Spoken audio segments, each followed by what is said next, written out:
Hi, I'm Amber, and welcome to the Lone Star Keto Podcast. Today, we have a special guest with us, Kelly Troup, and she is a Primal health coach, and she also deals in functional medicine. Welcome, Kelly. Hi, How are you today? I'm good. How are you? I am wonderful. So, before we get into the subject of what we're going to discuss, let's hear a little bit about your background. Oh, and by the way, the subject is going to be what happens when diet isn't enough. Yeah. Okay, so take it away, Kelly. Tell us a little bit about your background. What were some health issues that you've gone through? Well, first, we can say that I have the background in the medical field. So I see a lot of diseases, chronic diseases every day. About when I was 26, I had metabolic disease, and I had worked for a doctor at the time who was good enough to search for it. That doesn't happen every day. So he ran a really in-depth panel off the simple fact that I told him I couldn't lose weight, and I was mad. Because I would eat like 1,200 calories a day. I'd work out like 5 days a week. I'd eat, whole grains and everything they tell you to eat. And I was just frustrated. So he ran this whole in-depth panel, found out that I was hyperinsulinic, that I had polycystic ovaries, that basically my whole body was inflamed. So he kind of cut to the chase and he's like, you can either go on metformin or you can cut the carbs. And I was like, oh, well, I'm like 26, so I don't really want to be on metformin. So I cut the carbs and I turned all of that around within 3 months. Um, so for me, it just inspired. I wanted to look everything up about why this worked. There was very few of us doing this back in 2012. And so very limited resources. But I, at that point, kind of went from like a dirty keto, as many people are doing now, to more of a clean keto base after learning that, the oils were so toxic and probably a good source of inflammation as well. And then that's when I enrolled to be a primal health coach so that I could help others. Because, like I said, every day I'm seeing sick patients in ultrasound. Every day the doctors are kind of just giving them the same runaround. So that's how it all began. Oh wow. I'm actually really impressed that back then there was a doctor who actually advocated for cutting carbs. I mean, that's like unheard of, really. Well, he was an endocrinologist, and he is one that thinks outside of the box. So I'm forever thankful for that man because I don't think anyone else would have given me that advice. Oh, I can pretty much guarantee they wouldn't have, especially not then. More and more doctors now are kind of coming on board, which is really giving me some hope. But boy, I sure heard some horror stories from endocrinologists and, the whole medical field, from dietitians to general practitioners. And for instance, like with diabetes, oh, well, you can still have, your 75 carbs per meal, and then you get however much for snacks. And I'm like, for a diabetic, are you crazy? Oh, yeah, there's so much, wonderful advice, and I'm sure you've seen a lot of that. Yeah. Okay, well, let's get to talking a little bit about what happens when food is not enough. So the first thing I want to ask is, one thing that I think is kind of interesting is the pressure of having to live your life like in the spotlight, where you're a coach, so people look to you to be a certain way. And like, if you gain a little weight, hello, I'm in that boat right now, menopause, yay. And you you feel like you need to portray a certain health and look because you're giving people advice. Talk a little bit about that before we really dig into that, because I know Yeah, you kind of struggle with some things. Yeah, that really hit hard. I had gotten to a place where I was really self-conscious. My face was like breaking out into these weird hive things. I felt like I was gaining weight. And here I am telling everybody that I'm eating the optimal diet. And they're just like, oh, okay, well, what's wrong? And I'm like, well, I'm not really sure, And actually, I questioned myself enough that I changed kind of how I was eating. I actually went really heavy vegetable base. I was living with somebody who was vegan. And so I was like, you know what? I'm just not eating enough veggies. That's got to be what it is. Right. So I ate all the veggies. And it actually was really amazing that, I had some blood work done at this time trying to figure out what was wrong with me, and it was with the same doctor that I had seen years ago. And he looked at me and he goes, Kel, he's like, he goes, you're a hyper absorber of cholesterol. And I was like, what? No, I'm not. And he goes, yes, you are. He's like, you have plant sterols that are elevated and blah, blah, blah, blah, blah. And he's like, you need to go on a statin. And I was, because we only really absorb about what, 20% of what we eat. The rest is manufactured in the liver. And like something like a bad tooth can send your cholesterol through the roof. I'm like, there is just something wrong. Like I'm not. So the same doctor that gave me really, really good advice gave me not so good advice the second time around. But given my infatuation with this stuff, I did a lot of research. And the same panel that he ran the second time was actually the same panel I had done the first time. So I reviewed my first one and I wasn't a hyper absorber then. So what the difference was is my gut was leaky and it was letting these vegetable cholesterol statins into my blood, where we actually just dispose of them through our stool. We're not supposed to absorb plant cholesterols at all. So what I ended up figuring out is that plants were not helping me. They were adding to the inflammation. Were they the main problem? No. That was, further down the road, but they definitely weren't helping. So at that point, I switched my route again. It progressed to me getting entirely sick. I probably struggled for about 2 years, 3 years before I asked for help. I mean, my face was still rashing. I was starting to deal with bloating and constipation. I just really was starting to get to the point that I was miserable. Like hospital technicians do not go to the ER unless we are dying. And I went like 3 times. Like I took so much magnesium, I should have skyrocketed to the moon, and I hadn't gone in like 2 weeks. And I was like, I'm really concerned. And they're like, there's nothing we can find. Just have some like fiber. And I'm like, no, I don't need fiber. So I was just really agitated and getting nowhere and struggling with depression. There was a point that I hit depression really hard, to the point like I didn't want to leave my room. I didn't want to do anything. And so finally someone said, Cal, like sometimes even coaches need coaches. Like you're sick this reason for a different reason than the first time you got sick. So what you're doing might not work. And so I reached out for functional medicine. Because obviously I was getting nowhere with the regular doctors. They ran blood work that really didn't pertain to me. They did a colonoscopy that really found nothing. I was convinced that something was going on with my small bowel, and they ordered a colonoscopy. Makes perfect sense. Because I was like, I'm not absorbing any nutrients. Like I just, I knew that I had all these symptoms and I could identify the symptoms really, really well, but I couldn't understand why all these symptoms were happening. So when I went carnivore, a lot of them regressed. I mean, I felt pretty functional. I felt like I could get through my day. I mean, I was still very fatigued, but like for me, that had been an improvement. But that's why I always want to preach this message about digging deeper, is because even though I felt better, I knew that that wasn't my normal from having previously felt so good. So I'm like, there's still another level that I should be feeling that I'm not. So like, I can't just ignore it. And going through the functional medicine, even then navigating that, it's not always a straight answer either. We ran multiple tests. We did a stool test, and a stool test is only one sample in time. And so it can miss pathogens. And so maybe we get lucky and we find them, and maybe we get unlucky and we don't. I was high in Clostridium markers, which is in the C-diff family. But it didn't show up for the C-diff. And so we were still going to treat the dysbiosis, because we still realized we had bad Clostridia and that I'd had very low good bacteria. And I went on that route where I did 3 months of like plant antimicrobials, like oregano oil and monolaurin, from like coconut oil, and I rotated them and just knew that I needed to like get my gut right. I also ended up having like an infection of BLASTOCYSTIS hominis, which is a parasite. So that's another reason we went with the antimicrobials for 3 months.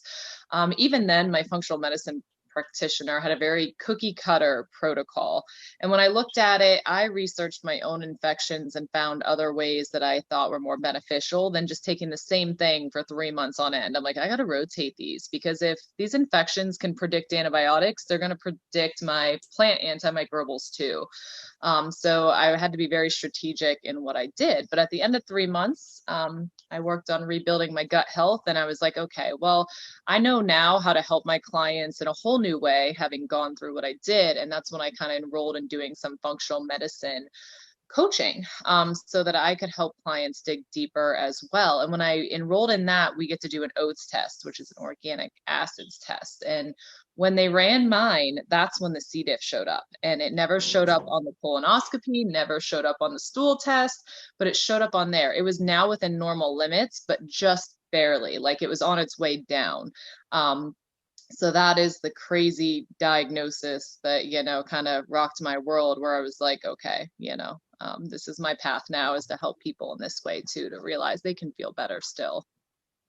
Absolutely. Okay, so here's the thing, and I see this a lot too, is say somebody goes carnivore, right? And like you said, they're feeling better, some things reversed maybe, they're humming along, then all of a sudden they start bloating. Yes. And they start having some kind of interesting situations going on with their body. And then they go, it's carnivore. I have to stop carnivore. I have to go back to SAD. And I'm like, what sense does that make? Oh my gosh. So explain how that can happen. Well, I mean, we have to understand that there are so many factors in our lifestyle other than food. Like food is a major one, and that's always where I start with my clients. But lifestyle is a big one too. We're stressed out very often. And I can say that, you know, if we're not getting enough sleep or we have a lot of stressors, we can get low stomach acid and not be breaking down meat. But meat is the easiest thing for our bodies to break down and absorb nutrients. So if you can't digest meat, you are not digesting anything else you consume either. And that's what I love to say, is that we are not just what we eat. We are what we can absorb. So even though I was eating the most optimal diet and being carnivore, I was still nutrient deficient. Like I was nutrient deficient in zinc. How is a carnivore deficient in zinc? Because I wasn't able to absorb the nutrients because my gut was so inflamed. So that's why I'm like, you know, how these people get in these situations, there's so many stealth infections. I mean, other than just C. diff too. People can have mold that they come in contact with. And it can colonize in their body and make them sick. People can get Lyme's disease. People can get infections that they had since they were a kid that show up as an adult when stress is present. So like mono is a big one. I mean, you heard about kissing disease when we grew up. A lot of the times that virus lies dormant and can come back when we get older, just by optimal situation of like too much stress or, you know, some gut inflammation, and now all of a sudden it resurfaces. Sometimes, you know, like strep throat is another one. Like if you had chronic strep throat as a kid, that can come back and resurface as an adult. So, you know, sometimes it's not exactly, again, the food if you're eating optimally. And that's why it's so important for me to tell people, like, we need to dig deeper. I totally agree with that. And you know, when I first started on my journey or whatever, and I had such incredible results, and most of my results happened on keto, and they were huge results, something that I had spent 40 years trying to deal with, finally dealt with. So it was like, yee-haw. But then I went to carnivore, and it was all fine. I gained a little bit on carnivore in the beginning, but it wasn't anything too bad. And then all of a sudden my weight started going up, up, up, up. And I started having some other like symptoms. And I'm like, what in the heck is going on? And that's when I really realized that there is more to it, which I mean, I know obviously quality sleep is good and stress is bad on your body. I mean, I knew that, but I didn't understand how important, because to me, it was so much focus on the diet because it made such a huge difference for me. So I absolutely agree with that. So, okay, take me for instance, okay? If I was your client and I came to you and I said, okay, this is what happened. I was awesome on keto. I'd lost my weight. Everything was great. Went to carnivore and I started, you know, having some changes there. And most of it was positive. I gained a lot on carnivore too, positive wise. But, you know, like I said, most of the stuff I needed to fix, I fixed on keto anyway. But then all of a sudden, things changed. And I now know that my cortisol is way off the charts. I had it tested, so I know that. So what would you do with me? What would be your first thing? I would probably, and evaluate your lifestyle. I'm going to want to know how often you get outside, how often you move and are active, how often you are getting enough sleep, especially with cortisol being through the roof. And if that all looks on key, then that's when I'm going to be like, okay, is there an infection stressing you out? Because that will do it as well, especially if they're chronic and they're ongoing, it dysregulates that HPA axis. Because my pituitary was super suppressed, and that was because of the whole like HBA access as well, like the cortisol elevating and stuff like that. And that's another thing too that I want to touch on, is that we can still get to heart disease if we are eating an optimal diet, if we do have these underlying infections. That's why it's so important not to ignore them, because they will mess with your insulin levels. They will act as a stressor, and stress kills. And there's multiple ways to skin that cat, like you can stress yourself out with that infection and still end up with enough inflammation to have cellular dysfunction, have the heart disease, have chronic conditions. So that's why it's so, so important not to ignore these things. How do you know if you have something like that? I mean, okay, let's say, okay, I have some bloating going on, which is kind of not something I had on carnivore, but now I have it, and maybe some other minor issues, but it's just a little bit different. Well, how would I know that there's an infection? Like, where would I even start? There's so much. I mean, there's mold, there's, deodorant, there's makeup. I mean, there could be so many different things too that go into the situation, but how would I know if it's an actual infection or where to start with that? You really start with routine blood work that your regular doctor would run. So like your CBC with differential has all your different white blood cells, and certain ones can trigger me to certain things. Like your eosinophils might, if they're elevated, might be indicative that you have a parasite. Or your neutrophils, if they're elevated, it might be a bacterial infection. So I can look at those and just kind of see. And if your white blood cells are really low, that means it's more of a chronic thing. And if it's elevated, it means it's more of a current thing. So it can kind of start directing me in which way we need to go. Oh, okay, that makes sense. So if somebody is, all of a sudden having symptoms and they've changed nothing, diet or lifestyle wise, that might be something to start checking into. Just go have some routine blood tests done to kind of rule out infections. Mm-hmm. Yeah, okay, absolutely. And then let's say you don't have an infection. Now what? Ooh, I'm also gonna probably want to look to see, about probably experimenting with some digestion aid, because it's so common to have that low stomach acid. That's one that like we might not be breaking down our food properly, especially with the bloating. That's the first thing that always goes off in my head. H. pylori is another one of those stealth infections that can kind of run under the radar. Hopefully it'll show up that, your bacterial count's high, but it always doesn't always. And then, if we don't have enough stomach acid, we don't tell the pancreas to release enough to digest our food, our enzymes. So that all goes downhill. So you got to have enough stomach acid. You have to have your pancreas release those digestive enzymes. You need your gallbladder functioning to break down your fats. So we need to figure out like what's not being broken down. Sometimes a stool test is beneficial because like, if you are eating carbs, I can see if those aren't being digested and your pancreas isn't releasing the proper enzymes, or I can see fat isn't being digested and I can, focus on the gallbladder. So those are other things because, and two, maybe you didn't change anything, but something in your gut shifted because of stress. So you might have dysbiosis, and dysbiosis it's never fun. And though, like, because it's your gut and it connects with everything, it can actually start destroying your pancreatic tissue. So that could be another reason why you don't have enzymes, is because maybe your pancreas has some scar tissue and it doesn't have the ability to produce them.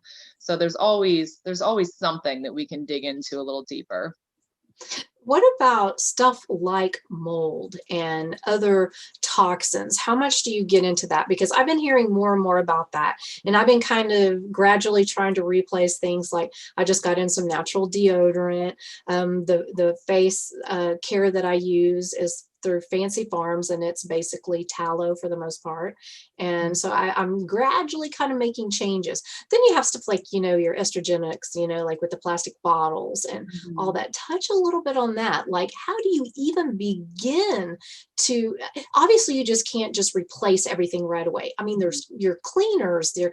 You don't know if you have mold in your house. Who can afford to, you know, go have everything all tested and removed and all that kind of stuff and replace everything? So where would you start? If everything else is fine, let's say all the tests were fine, you know, you don't have C. diff, your gut is fine, all that good stuff, but there's still something not quite right. But every test you've taken is fine. So now you have to start whittling, like, where do you start? Yeah, I was gonna say that everything testing fine is a hard one, because usually we find something. Okay. Especially like an organic acids is, I think, a great one, because it's a urine test, but it touches on a lot of things. So mold will show up there. Because, you know, sometimes the mold isn't our current situation either. I mean, we ate grains for a long time, and, you know, most of us did. So there's a lot of mold in grains or coffee or dark chocolate, or like our favorite treats, right? So, so usually the oats test will touch on that. It'll touch on if there's a dysbiosis, and it'll touch on some nutrient deficiencies. And that's another one too, is to make sure that our cells actually have enough nutrients to do their job too. So like when we look at food, you might be eating optimal food, but are you getting enough diversity in the sense, are you getting some organ meats in there if you're carnivore? And I know that there's some people that say that you don't need it, but I don't know. I can't see how you couldn't. I mean, just the nutrient profile in liver alone is just amazing. Unless our body has to make all that other stuff that we're not consuming, in which case I feel like we're giving it more work. And I like to give the body the least amount of work as possible. You know, that's why I don't eat the vegetables. I don't want to convert my vitamin A. Sometimes people can't even do that. I'd rather just eat it in the liver, you know, or take the supplement that's desiccated, you know, whatever I need to do. But it is, about small habits. It's really about like, okay, well, you know, maybe asking them questions about their lifestyle, you know, that they wouldn't think about, you know, like what products are you using on your hair and stuff like that? Do you use a lot of makeup? Because us women, I don't know, there's like what, 20,000 chemicals that touch our skin sometimes before we leave the house, you know? And so, or like, you know, their job environment too, like what are they exposed to? Like working in hospitals, sometimes these people touch these wipes, and I'm like, you just don't touch that with your skin, like, or they overuse the hand sanitizer, which kills your gut bacteria, like kills it. You absorb it through your skin. But like, I think that's the difference between like your traditional providers and somebody like me that does functional medicine. Like, I want to know about you. I want to know what your life is like, what your daily routine is like walk me through it, because, you know, something will trigger in my head that'll tell me where to dig deeper, you know, whereas, you know, like with mold, you're not going to necessarily see it. There are some genes that make you more predisposed to having an issue with mold. Not everybody has an issue if they are exposed to it. I actually had an entire attic full of black mold. So I'm not sure that I ever reacted to it. It did not show up on my oats, but that was already like after 3 months of antimicrobial. So I might have cleared it, had it done. But usually you can kind of tell if it's mold if there's a chronic inflammatory response syndrome going on. Recently, my sister-in-law, she's been super inflamed, and just the little bit of mold on a window has caused her to flare up. And she could tell the difference by like getting away from that room. And that would probably not bother like a child or my mother or anybody else, but because she was already so inflamed due to having other issues, it just really set her off. But like, it could be in your coffee pot. It could be on your wall behind your toilet. That was another place I found it, because they put my toilet too close to the drywall, and I found black mold, and I'm like, ugh, like my house is 10 years old. I shouldn't have had any of these issues, you know? But we do see it more commonly in city dwellers who live in these big apartment buildings. There's definitely been higher mold cases in those, or in more damp areas, you know? I live along the woods. That's probably why my house was more susceptible to the mold as well.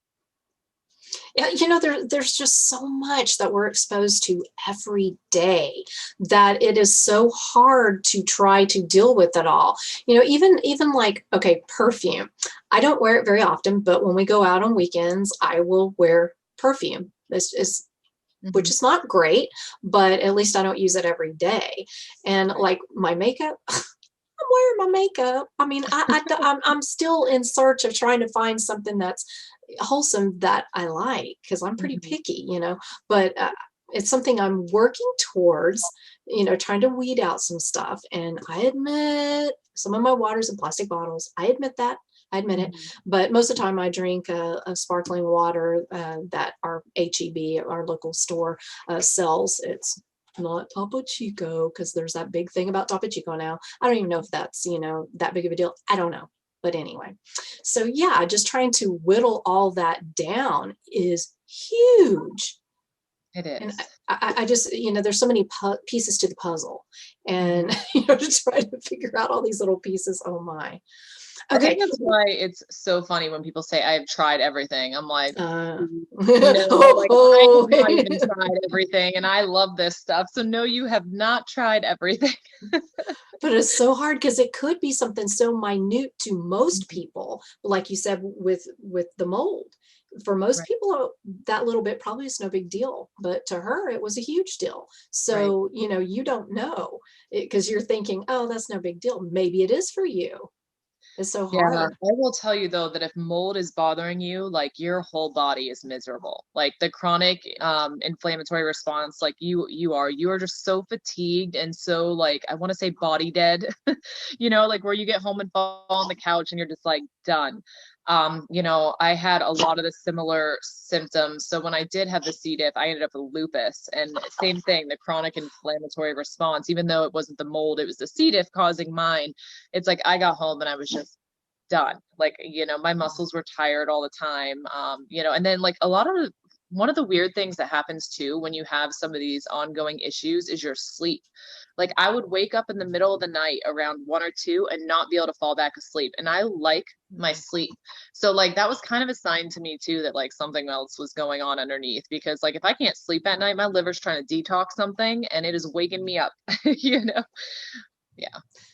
Let's talk a little bit about C. diff. I personally don't know much about it. It's something I don't think I have or ever have. I'm assuming I would know, but maybe not. But could you go over what exactly is it, and how did you deal with it? What symptoms did you have? Talk about that all. Okay, so C. diff is an infection that we get. However, it's a bacteria that is present in everyone. So the problem is that an imbalance happens and it lets this bacteria take hold. So for me, I was able to trace mine back to a surgery I had where we were just fixing some varicose veins. And I remember the incision kept swelling up. And I was like, this ain't normal. Like I've had surgeries before. This will not go down. He's like, well, just take some antibiotics. Keep taking those antibiotics. And I'm like, well, okay, but I really don't like antibiotics. So I kept taking them and the infection still wasn't going down. And when I told him that, he just switched up the type of antibiotic. Meanwhile, I destroyed my gut health on antibiotics, right? So that gave the C. diff an opportunity to really take hold then. So now it's not localized in these incisions. Now it's running rampant through my body because my lactobacillus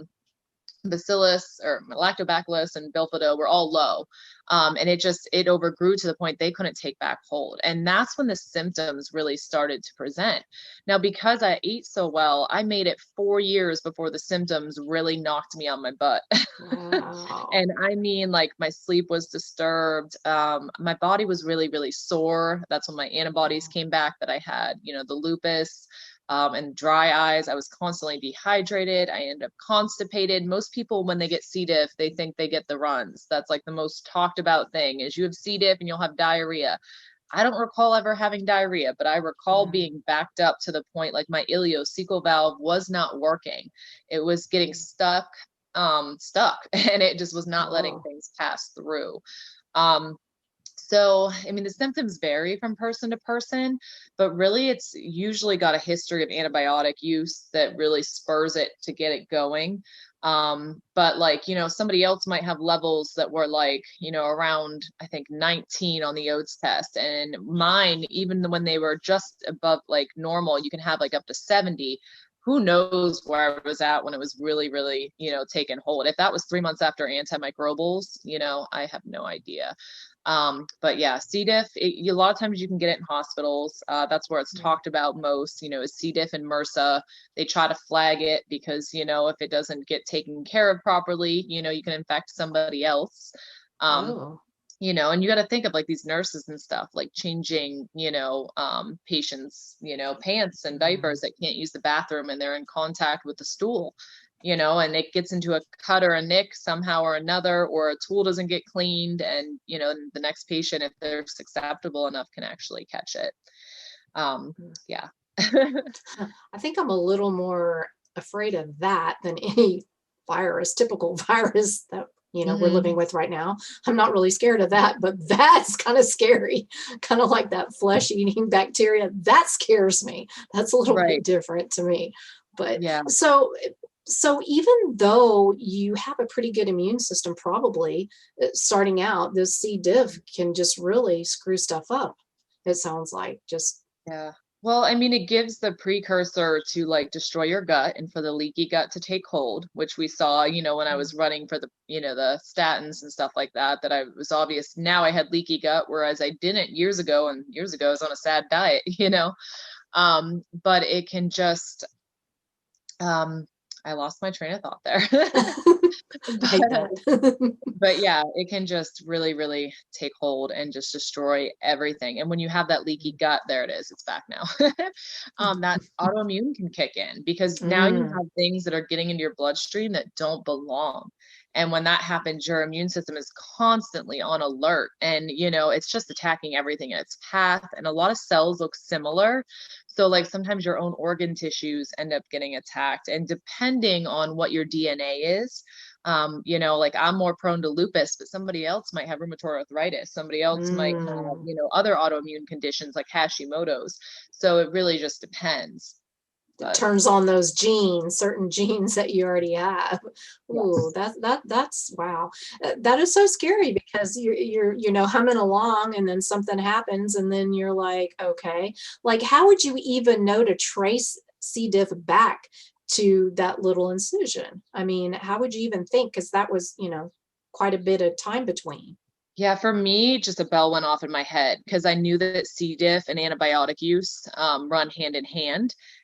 And I remembered like after that, like, I mean, there was a couple of times I think I had abscesses, that were in different areas that were flaring up, and I had to go on antibiotics again. So it was months of antibiotics, off and on trying to fight all these different things. And so it just came back to me. I'm like, I bet you that's when it was, because I'm like, it wasn't normal that those incisions didn't heal. I was also in a very small community hospital that is kind of known for giving people infections. I just really didn't think that would have happened with like a venous ablation. I figured that was pretty simple, but yeah, it's how I kind of was able to trace it back for myself personally. That is so crazy to me. Okay, so if you find out somebody does have C. diff, what do you do?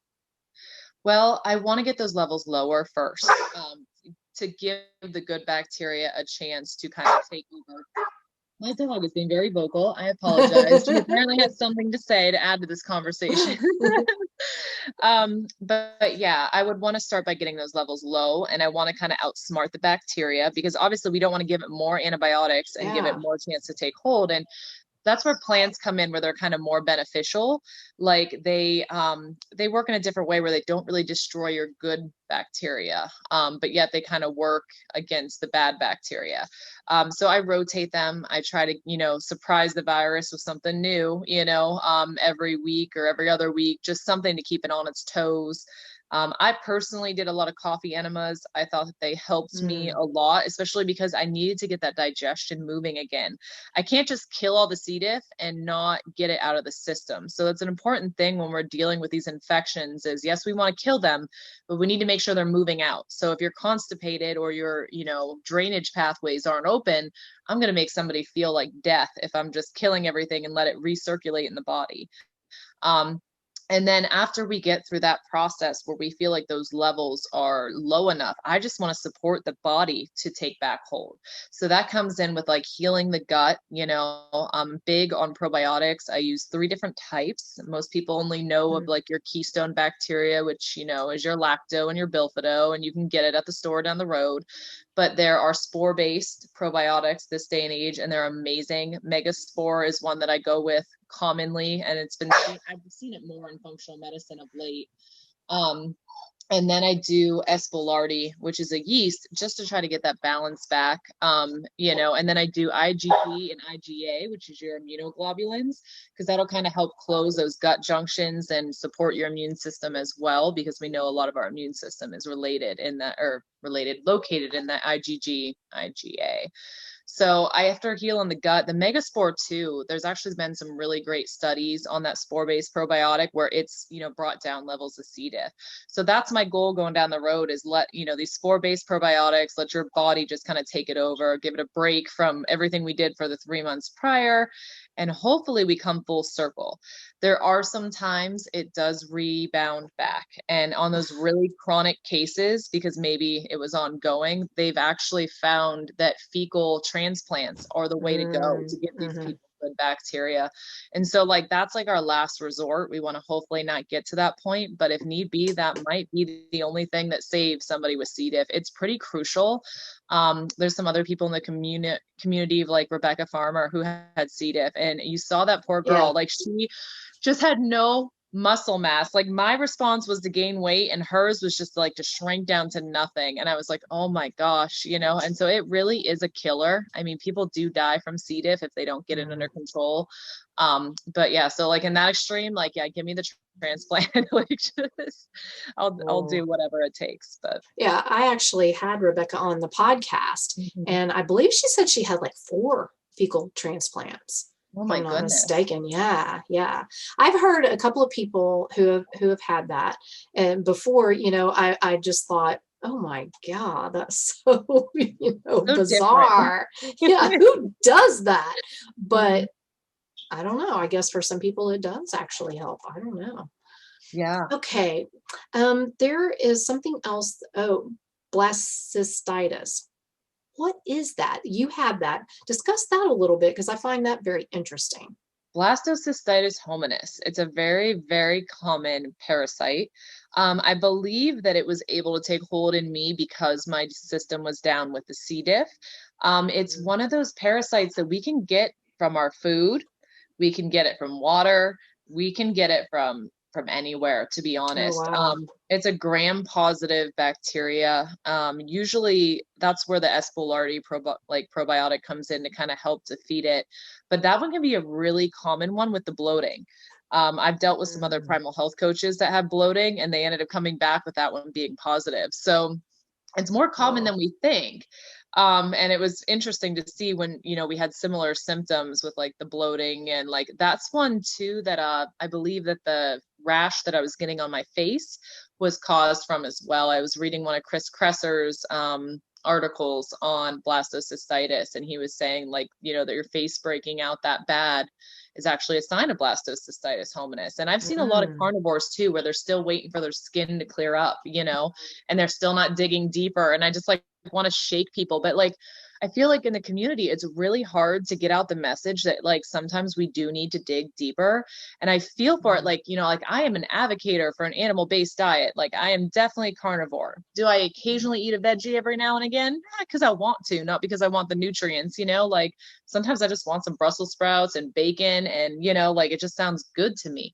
I don't go out of my way to seek it, but when I want nutrients, I go for meat. And I why does it have to be so taboo to be listen, guys, carnivore does not cure everything. It fixes a myriad of things, but is not the only factor into chronic health issues. Absolutely. And see, that adds a whole nother layer, because for me, it's okay, be sure you're getting quality sleep. You definitely want to try to figure out some way to deal with stress, your diet, and movement. Okay, that makes total sense. Oh my God. Now you have, all these other toxins and these little bacteria and viruses that could be messing with you too. And oh boy, that's a 1,000-piece puzzle, you know? It can be. It's so important just to, and that's why I'm like, yeah, take your beef liver and your organ meats and support your immune system with those like nutrients that we know like is beneficial. You know, and make sure you're getting like enough vitamin D, make sure you're taking probiotics. And because something too is like people don't realize we're like, everyone says like we're bio individuals and you know, we have different needs. Yes and no. Like we all came from kind of the same area, right? Yeah. But like, you know, we're not from the tropics usually. We're all from like Europe and here. But you know, a lot of it has to do with where we live too. So if you live in tropical areas, like if I lived in Hawaii, there's a lot more sunshine. I can probably handle eating some fruit and it won't have like the same insulin response, you know. Granted, again, it's not one of the foods we need, but like that's where we don't look enough into our environment and what's around us and what we should be eating. Like, so when I'm animal based, I love to take a seasonal approach to it. I like to be like, okay, in the winter, I'm obviously not going to be able to handle the amount of carbohydrates. I'm not moving as much. I'm not getting as much sunshine. You know, I'm up north. That's why I was commenting on your south location there, because it's a little bit different. You get more sunshine than me.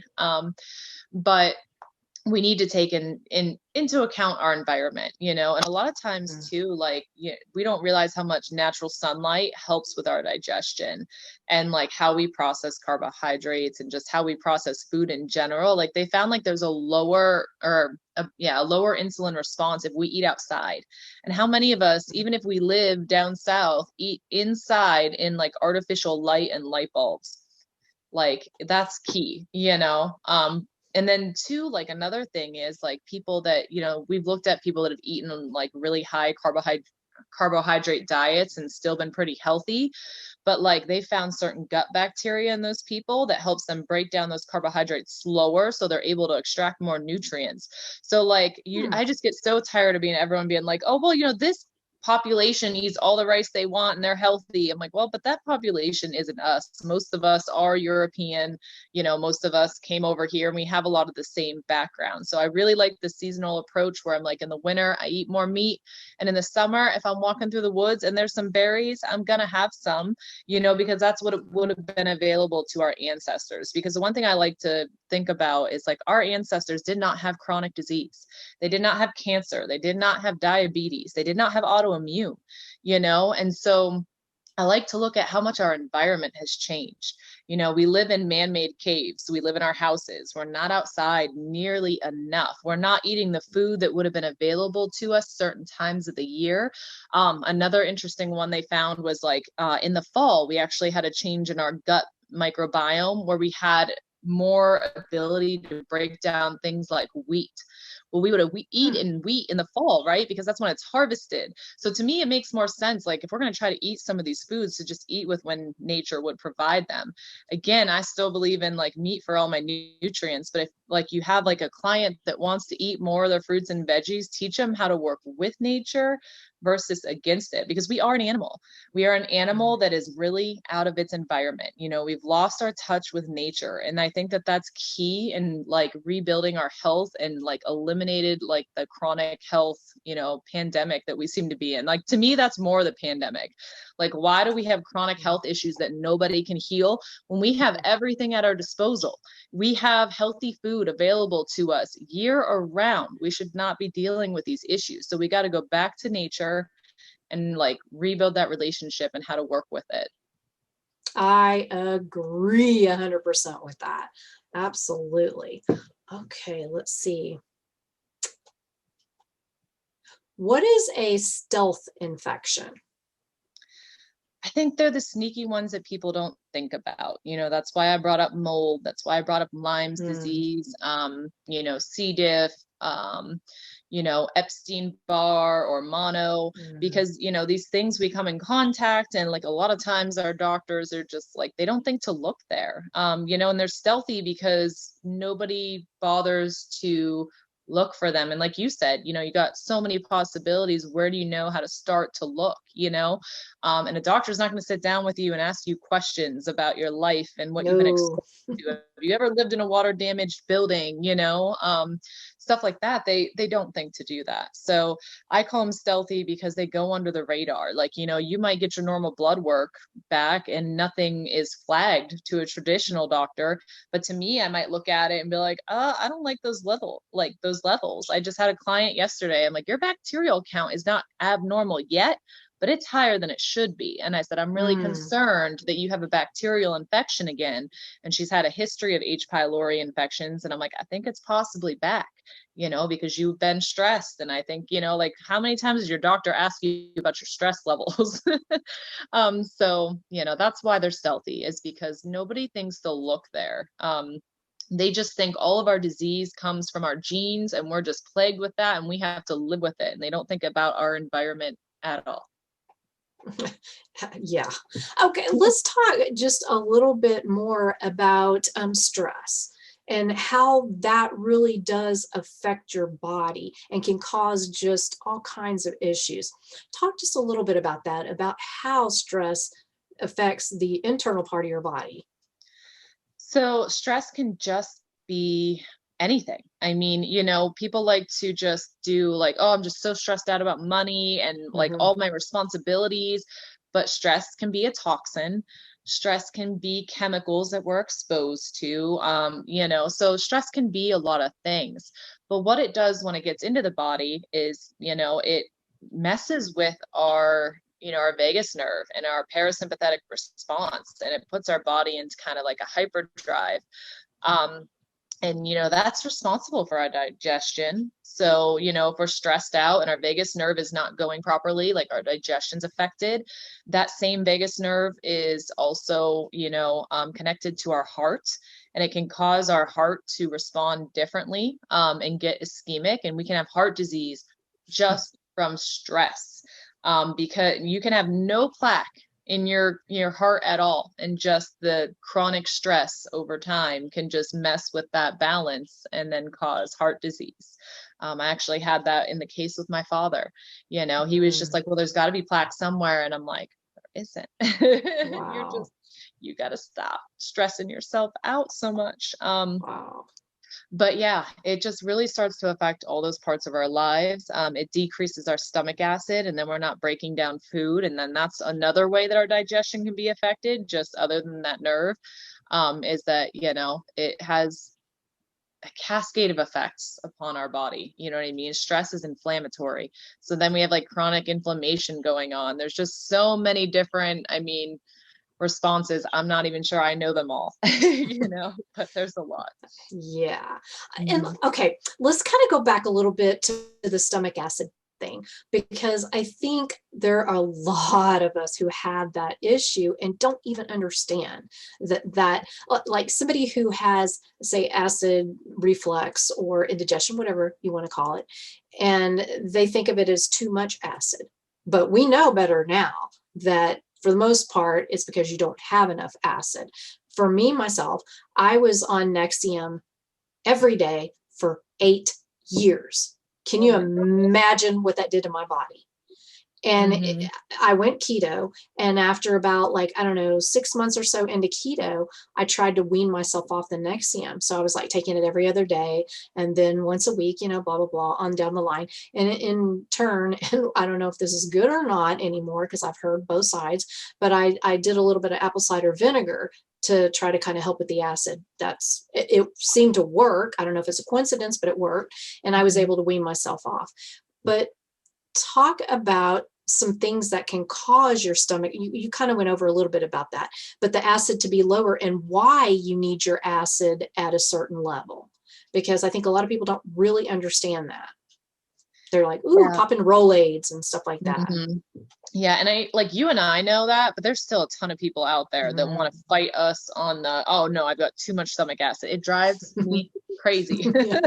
I would have said that at one point, you know, as I'm like having the acid come up in my mouth every time I would lay back. So that's acid. I mean, yeah, so stress definitely lowers, you know, the stomach acid, and that can be our food environment, all those different stressors that we talked about. It can be having underlying infections like H. pylori, and you know what I mean? Like, you get stressed and that stomach acid lowers. Well, if that H. pylori takes hold, your acid level does not want to come up it does not want to come up, because that H. pylori wants your stomach acid to stay low so it can thrive.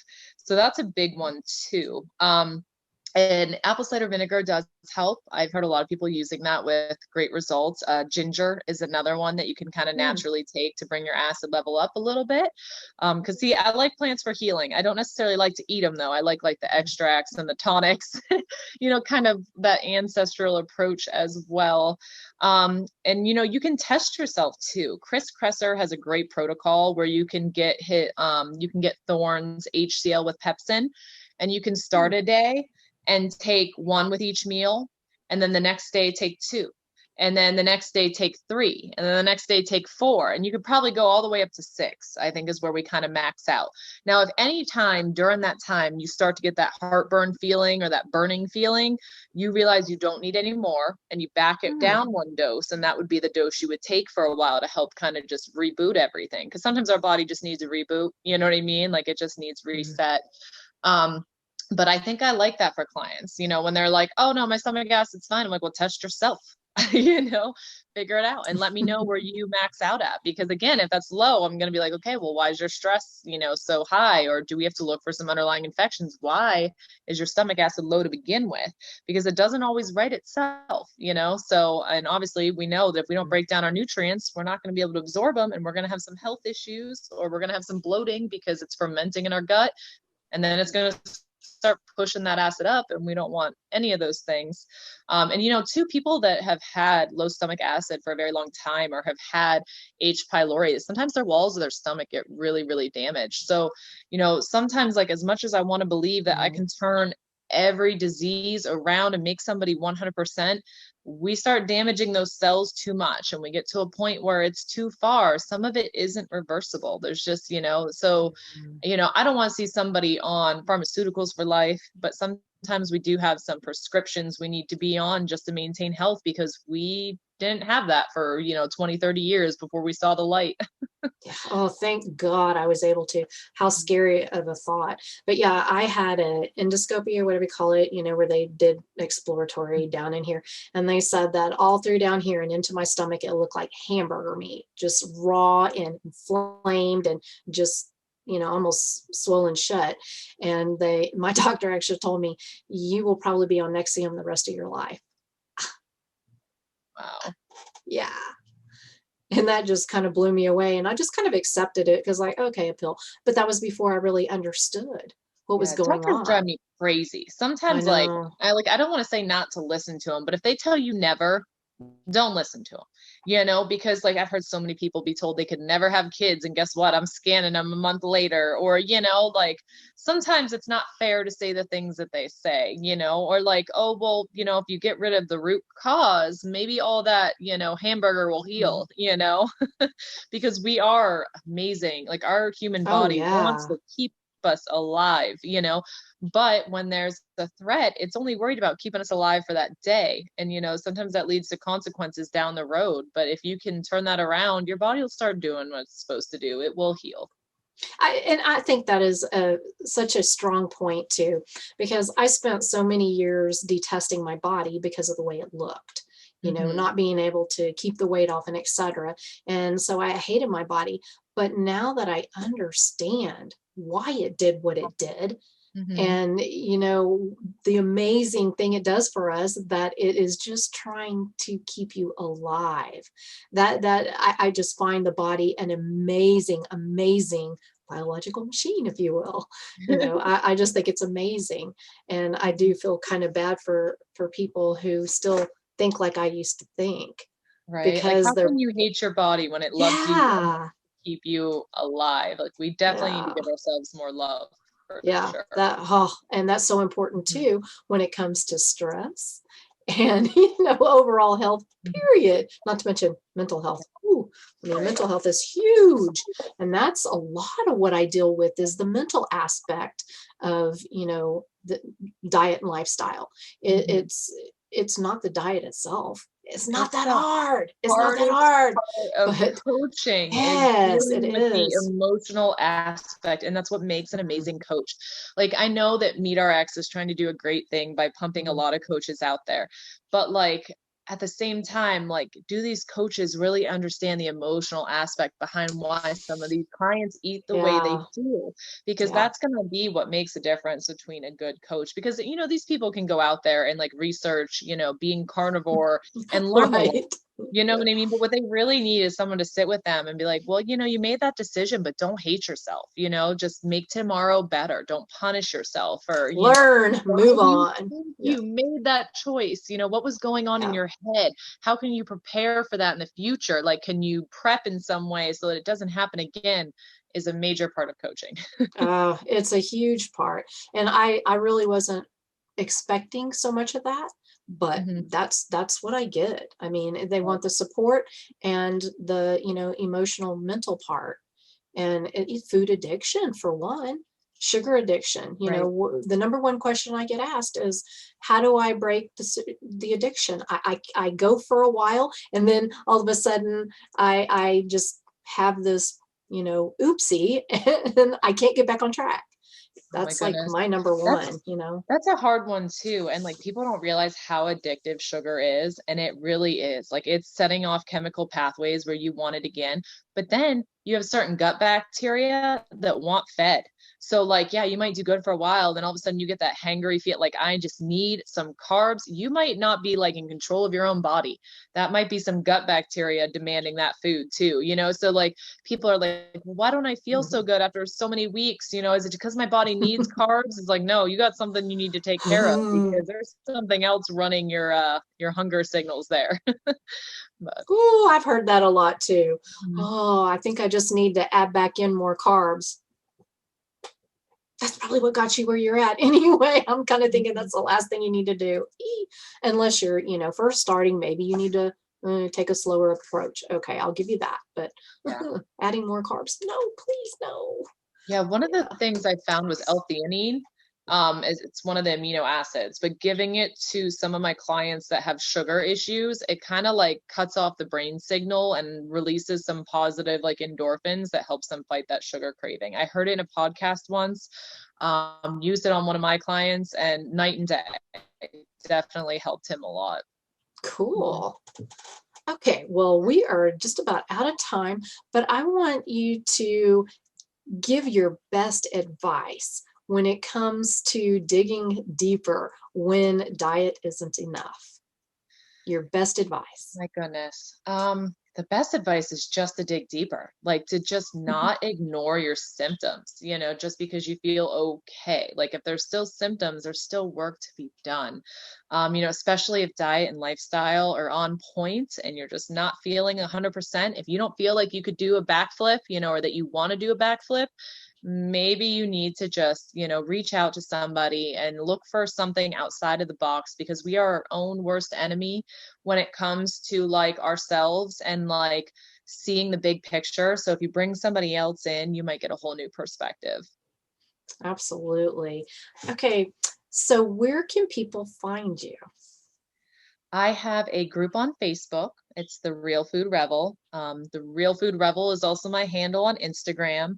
And eventually I'm going to try to start getting a YouTube up. It's there. I haven't built it up too big yet, but we're growing. And I'm also That's at so the Real hard. It's so So hard. hard. But I'm at therealfoodrebel.com as well. I have a web Okay. page, which might currently be under construction. I'm trying to do some growing to build some courses for clients. And so they can do some self-help and walk themselves through and just do something a little different outside of the box. So, but yeah, growth is ridiculously hard. It's like, what do the It people is so want? hard. Like, what do they want? Because sometimes I feel like I don't know. I don't even know if it's that. Half the time I think it's the platform, the algorithms and all that mess. I don't even know. Just when you think you figure it out, then they go and change things and you're like, whoa, what just Yeah, happened here? Ugh, right. it's very frustrating, but see what we go through. See what we go through. Okay, well, I'll have all her stuff below, so don't worry. And hey, while you're here, why don't you subscribe to my channel and then go follow Kelly? I will put everything below. Well, Kelly, it's been a pleasure, and thank you so much for joining us and helping us to see that we need to dig deeper sometimes. Yes, thank you so much for listening to my story. Absolutely. Bye, Kelly.